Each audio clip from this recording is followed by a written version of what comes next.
Assalamualaikum warahmatullahi wabarakatuh. Selamat pagi Frog, selamat pagi teman-teman semua. Perkenalkan, nama saya Shirin Intinan Siregar, biasa kerap dipanggil Shirin dengan NIM C011251122. Nah, pada kesempatan kali ini saya akan mempresentasikan mengenai karya tulis ilmiah yang telah saya buat, yang berjudul Pengaruh Kebiasaan Sarapan Terhadap Konsentrasi Belajar pada Mahasiswa Kedokteran. Nah, seluruh fokus penelitian ini dapat dikatakan 100% diarahkan untuk menggali bagaimana kebiasaan sarapan yang sering dianggap sederhana sebenarnya memiliki dampak yang besar terhadap kognitif dan performa akademik mahasiswa kedokteran.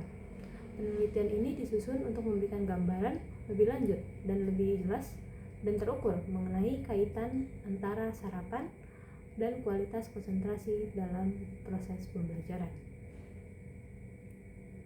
Nah, di sini saya mencantumkan latar belakang, di mana pada bagian latar belakang dijelaskan bahwa mahasiswa kedokteran menghadapi tuntutan akademik yang tinggi, yang dimana itu membutuhkan fokus dan stamina belajar optimal. Otak merupakan organ dengan kebutuhan energi yang paling tinggi, di mana hampir 100% energinya itu berasal dari glukosa.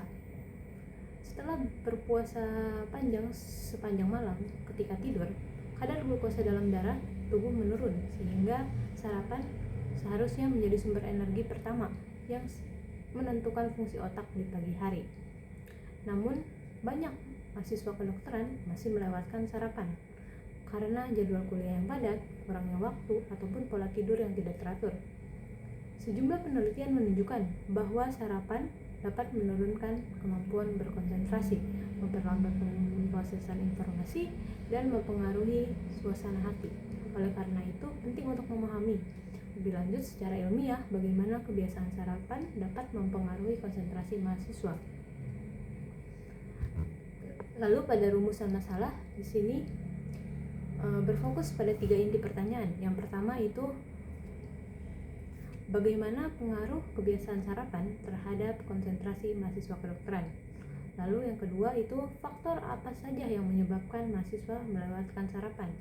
Yang ketiga, bagaimana implikasi kebiasaan sarapan terhadap performa akademik mahasiswa kedokteran. Untuk tujuan utama penelitian ini adalah untuk mengetahui adanya pengaruh sarapan terhadap konsentrasi belajar. Sementara tujuan khususnya dirancang secara menyeluruh, antara lain mendeskripsikan pola sarapan mahasiswa kedokteran, menganalisis hubungan sarapan dengan konsentrasi, meninjau temuan penelitian terbaru terkait sarapan dan fungsi kognitif, serta menyusun rekomendasi yang dapat meningkatkan performa akademik melalui kebiasaan makan yang sehat. Dengan demikian, penelitian ini tidak hanya menjelaskan hubungan, tetapi juga memberikan solusi berbasis bukti. Manfaat penelitian di sini secara proporsional menjadi 3 bagian utama, yaitu sekitar sepertiga manfaatnya ditunjukkan bagi mahasiswa, yaitu untuk meningkatkan kesadaran mahasiswa bahwa pentingnya sarapan dalam menunjang fokus belajar. Lalu yang kedua itu sepertiga lainnya bermanfaat bagi institusi pendidikan sebagai dasar penyusun program edukasi gizi, dan sepertiga lainnya sisanya itu memberikan kontribusi bagi peneliti lain sebagai referensi ilmiah terkait hubungan nutrisi dan fungsi kognitif. Dengan pembagian ini, manfaat penelitian dapat dirasakan dari berbagai pihak secara merata. Yang pertama itu, di sini saya akan membahas mengenai hubungan sarapan dan konsentrasi belajar. Sarapan memiliki hubungan langsung dan signifikan terhadap kemampuan konsentrasi. Sarapan adalah asupan pertama setelah puasa malam yang menyediakan glukosa sebagai energi utama atas belajar dan kemampuan memfokuskan perhatian untuk memahami dan mengubah informasi. Nah, sarapan ini memiliki hubungan langsung dengan konsentrasi belajar karena menyediakan glukosa sebagai sumber energi utama otak. Dengan sarapan, kadar energi menjadi lebih stabil sehingga kemampuan fokus, memori kerja, dan kecepatan berpikir meningkat. Sebaliknya, jika kita melewatkan sarapan, itu dapat menyebabkan rasa lelah, sulit berkonsentrasi, dan menurunkan daya tangkap informasi, sehingga performa belajar menjadi tidak optimal. Lalu di sini ada metode penelitian. Penelitian ini menggunakan literatur review. Seluruh pengumpulan data yang telah saya lakukan itu dilakukan melalui pencarian artikel ilmiah pada database terpercaya seperti PubMed, ScienceDirect, dan Google Scholar. Pencarian dilakukan menggunakan kata kunci seperti breakfast, medical study, dan cognitive function. Kriteria inklusi mencakup jurnal yang saya paparkan di sini, yaitu jurnal yang terbit pada tahun 2020 hingga 2025 dengan populasi mahasiswa atau dewasa muda, serta penelitian yang secara langsung mengkaji hubungan sarapan dengan fungsi kognitif. Dengan metode ini, penelitian memperoleh gambaran yang komprehensif dan berbasis bukti ilmiah terbaru. Literatur utama. Seluruh literatur yang dianalisis menunjukkan hasil yang konsisten. Dapat dikatakan bahwa 100% sumber menyimpulkan bahwa sarapan memiliki peran positif dan meningkatkan fungsi kognitif. Beberapa penelitian menemukan bahwa melewatkan sarapan itu berdampak pada penurunan memori kerja dan pikiran yang lebih lambat. Sementara penelitian lain menunjukkan bahwa sarapan rutin dapat meningkatkan perhatian, motivasi belajar, dan performa akademik secara keseluruhan. Konsentrasi temuan ini menunjukkan bahwa sarapan merupakan komponen penting dan mendukung fungsi otak.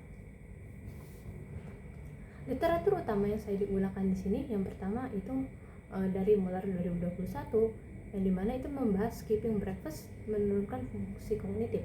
Terus yang kedua ada Zhang 2025 yang membahas tentang melewatkan sarapan itu berpengaruh terhadap fokus dan juga memori kerja. Yang ketiga itu adalah Martin 2024 bahwa sarapan rutin itu meningkatkan perhatian dan motivasi belajar. Terus ada Asadullah 2024 yang menjelaskan mahasiswa Fakultas Kedokteran yang sarapan rutin, skor kognitifnya lebih tinggi. Terus ada dari Jane Nutsri 2025 bahwa skipping breakfast itu adalah menurunkan risiko performa akademik sekitar 32%. Nah, hasil kajian literatur yang telah saya cari dari pasar yang pertama itu adalah 40-60% mahasiswa kedokteran melewatkan sarapan. Angka ini cukup besar dan menunjukkan bahwa hampir setengah populasi mahasiswa berada dalam berisiko mengalami penurunan fokus dan stamina belajar. Penelitian ini juga menemukan bahwa melewatkan sarapan dapat menyebabkan gangguan memori kerja, kelelahan mental, dan perubahan mood. Sebaliknya, sarapan dengan komposisi bergizi, terutama kombinasi protein dan karbohidrat kompleks, itu mampu menjaga energi lebih stabil dan meningkatkan kemampuan memahami informasi selama kegiatan akademik berlangsung. Lalu di sini ada pembahasan sarapan memiliki peran penting dalam menunjang konsentrasi belajar mahasiswa kedokteran. Dengan sarapan, otak mendapat energi yang cukup sehingga fokus memori kerja dan kecepatan berpikir meningkat. Melewatkan sarapan itu menyebabkan kelelahan, sulit fokus, dan menurunnya kemampuan mengolah informasi. Oleh karena itu, mahasiswa yang rutin sarapan memiliki performa belajar lebih stabil, sedangkan mahasiswa yang sering melewatkan sarapan cenderung mengalami gangguan konsentrasi dan menurunnya efisiensi belajar. Hasil kajian ini menunjukkan pentingnya edukasi gizi dan penerapan kebiasaan sarapan bergizi untuk mendukung kinerja akademik mahasiswa kedokteran. Temuan ini juga memperkuat bahwa sarapan itu memiliki kontribusi nyata terhadap efektivitas belajar. Kesimpulannya, sarapan memiliki pengaruh positif yang signifikan terhadap konsentrasi belajar mahasiswa kedokteran.